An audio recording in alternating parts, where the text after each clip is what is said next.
Welcome, mobile wires. My favorite place to shop online is Facebook Marketplace. Now, yes, you might be asking me why my favorite online shop is a yard sale attached to a social media service full of people who post about politics. But the fun things you find from your opinionated neighbor is exactly why I love shopping there. Every time I launch the app, there's a new surprise waiting for me. Most of the marketplace is stuff I could care less about, but you get those gems that make going on there so much fun. Like, yeah, you might stumble across some not so great deals, but it's usually because they don't know what they're selling, which is the same reason you can also find the opposite. Speaking of which, some games I found. My most recent find was Mario Kart 7 for $8, which is a good deal.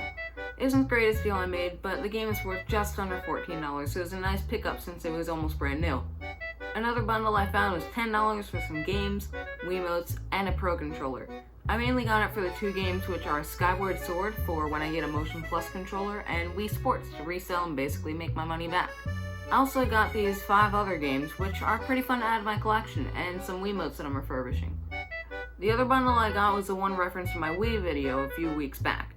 It was 12 games, 6 Wiimotes for 4 working, and 2 Guitar Hero guitars for $50.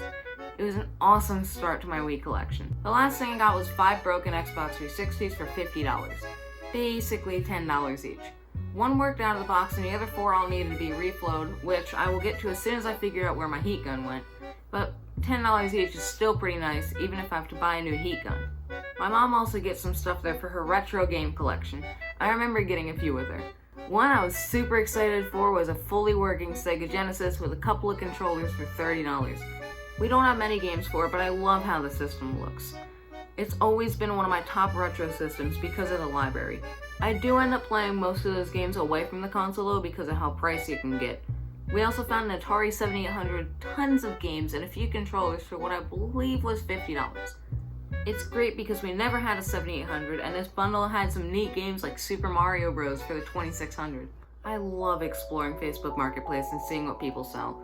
I would consider it my favorite place to go because of the surprises you can find. It gives me something to do when I'm bored or want to add stuff to my collection. I've been able to refurbish a lot of items and get more experience with making things look newer. Those games for $10 weren't in great shape, but that was a way I could learn how to refurbish. Buying loose games or having damaged items isn't fun when shopping there because I feel like I need to buy a new case, but it's a cheap way of growing your collection and finding some games you never knew existed. Every day is a surprise for me. My luck is always that I'll buy something and then another item will come up dirt cheap with some extra goodies I need, but that's the fun of shopping there. It's perfect if you were willing to sacrifice the physical game quality to save possibly hundreds of dollars in the long run.